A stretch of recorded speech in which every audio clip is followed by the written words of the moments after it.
Like, there's a lone wolf part of me that maybe you can relate to, but I like being by myself. They say some voices are born, not made. And when James Hetfield first snarled into a microphone, the world didn't just hear a singer. It heard the future roar of heavy metal. When James Hetfield was a kid growing up in Downey, California, few would have bet that he'd one day become one of the most recognizable figures in the global music scene. But that first spark, the electricity he felt strumming a borrowed guitar, the way his voice seemed to growl before he even understood what he was saying, that was the beginning of something seismic. In the late 1970s and early 80s, music was splintering into multiple scenes. Punk was exploding, rock had become too polished, and a rawer, darker sound was itching to break through. And then came Metallica, fierce, uncompromising, and hungry. What made Hetfield unique wasn't just his voice. Gravelly, aggressive, unmistakable, or even his riff-writing prowess, although songs like Seek and Destroy, and For Whom the Bell Tolls quickly proved he had both. It was the way he connected personal vulnerability with visceral power. He didn't just scream. He channeled frustration, fear, and identity into every chord. To a generation feeling alienated and restless, that honesty was like a rallying cry. Metallica's early shows were more than concerts. They were communal outbursts of emotion. Fans didn't just listen. They belonged. Yet Hetfield's journey to the top wasn't linear, and it wasn't easy. Behind the riffs and the voice were years of struggle, wrestling with identity, navigating the complexities of fame, and grappling with the emotional weight of lyrics that often felt too personal. Even as Metallica's star ascended, they clashed with the industry, with critics, and with each other. But through it all, Hetfield's vision remained clear. Create music that moves, provokes, and lasts. And that brings us to a pivotal part of his story, his connection to another towering figure in metal, Dave Mustaine. Long before Metallica sold out arenas and headlined festivals around the world, there was a young, furious musician on the fringes of the band. Mustaine was brimming with talent and ambition, and for a time, he and Hetfield shared a creative space that pushed both of them to sharpen their skills. But as with many partnerships forged in the heat of youthful passion, tension soon followed. Personality clashes, creative differences, and personal struggles erupted, and eventually, Mustaine was fired from Metallica. The split was bitter, intense, and, as both men would later acknowledge, transformative.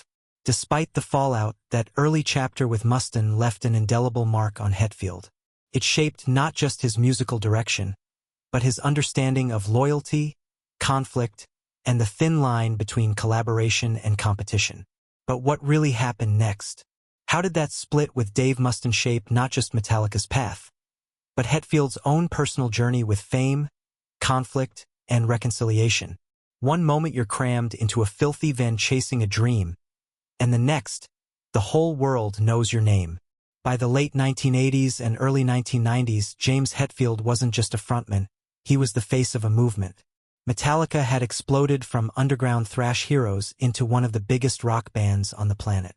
Albums like Master of Puppets and Justice for All, and later the self-titled Black Album, didn't just dominate charts, they rewrote the rules of heavy music. Suddenly, heavy metal wasn't confined to dark clubs and niche record stores.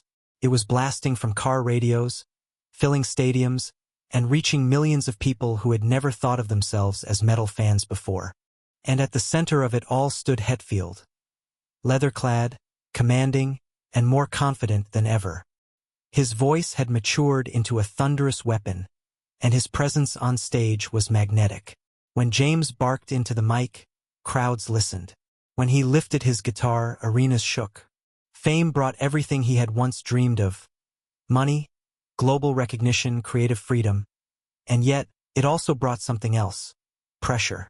Behind the scenes, the lifestyle was just as intense as the music.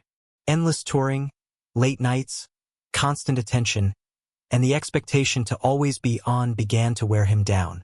For a while, James tried to outrun that exhaustion with alcohol. What started as a way to relax after shows slowly became a crutch, a shield against insecurity, anxiety, and the fear that maybe one day the magic would fade. The world saw a rock god. But inside, Hetfield was quietly struggling to hold everything together. Meanwhile, the shadow of Dave Mustaine and Megadeth loomed larger with each passing year. Mustaine had gone on to build Megadeth into a powerhouse of its own, fast, technical, and fiercely respected in the metal community. Fans and media couldn't help but pit the two bands against each other. Every album release, every interview, every chart position became a new battleground in a rivalry that never really died. Even as Metallica reached levels of fame Megadeth never quite matched, the comparisons lingered, sometimes playful, sometimes poisonous. James rarely addressed it directly back then. He was too busy surviving the chaos of Metallica's success. But the tension sat there, unresolved, like a ghost from the past that refused to go away. Deep down, he knew that without Dave Mustaine, Metallica's early fire might not have burned as fiercely. Yet pride, pain, and old wounds made that truth hard to say out loud. As the money piled up and the fame grew, so did the emotional distance between James and the people around him, including his own bandmates.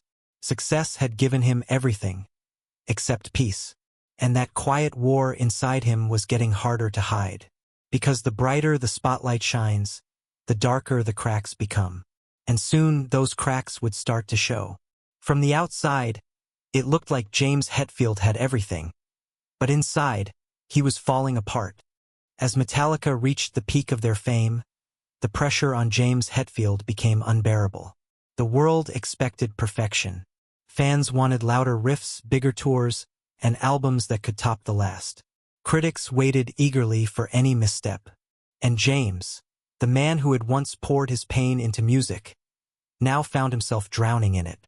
Alcohol became more than a habit. It became an escape, a way to silence the doubts, a way to avoid facing the emotional weight of being a global icon. The cracks began to show publicly in the early 2000s. Hetfield entered rehab in 2001, forcing Metallica to halt work on what would later become the Saint Anger album. For the first time, the unstoppable machine had to stop.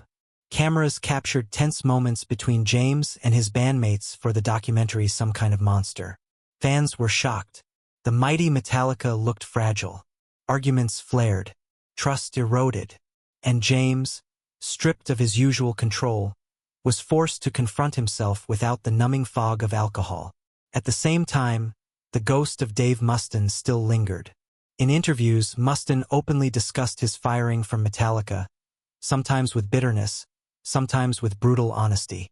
He spoke of betrayal, of being cast aside just before Metallica became massive. Fans devoured every word. The rivalry became part of metal folklore. Two bands, one explosive split, and decades of unresolved tension. While Mustaine was vocal about it, James stayed mostly quiet. But silence doesn't mean peace. For years, it was a story he carried with him, unfinished and emotionally loaded. Criticism didn't help. Metallica's musical shifts, especially with Load, Reload, and Saint Anger, divided fans.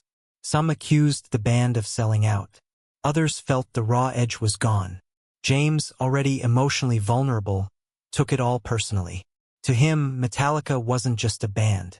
It was his identity. So when the world criticized the music, it felt like they were criticizing him. The weight of leadership, addiction, and unresolved past conflicts started pulling him apart.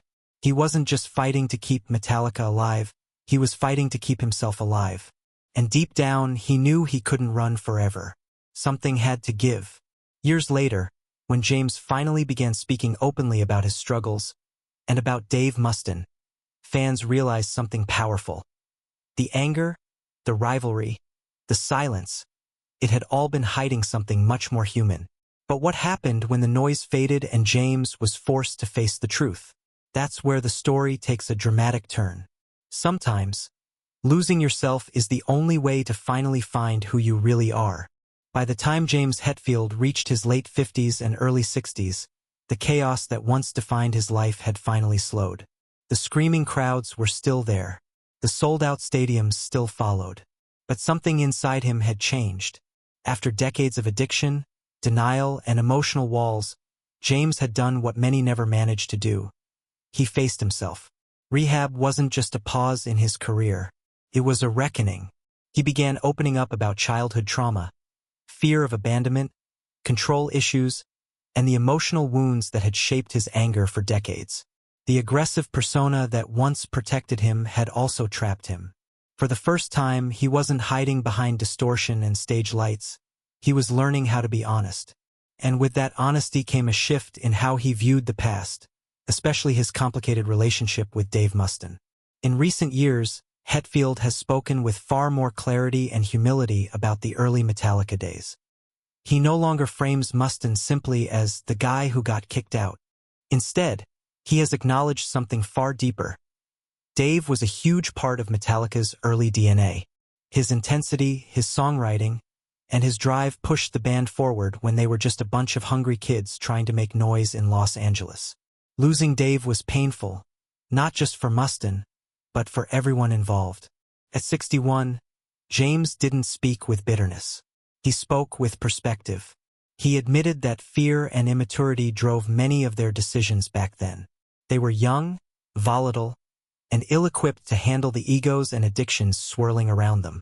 Mustaine wasn't just fired, he was a casualty of a band that didn't yet know how to deal with conflict. And James has made it clear. He regrets how some of it went down. What's powerful is not that the rivalry ended, but that the resentment did. Both men survived. Both built legendary careers. Metallica and Megadeth became two pillars of heavy metal, influencing millions of musicians across generations. What once felt like a tragic split now looks more like a fork in the road that led to two massive empires. James no longer sees Dave as an enemy. He sees him as part of the story. That shift didn't happen overnight. It came through years of reflection, therapy, sobriety, and emotional growth. Reinvention isn't about pretending the past didn't hurt.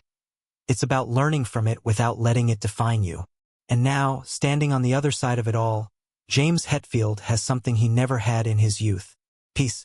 But what does that mean for his legacy? And for what comes next?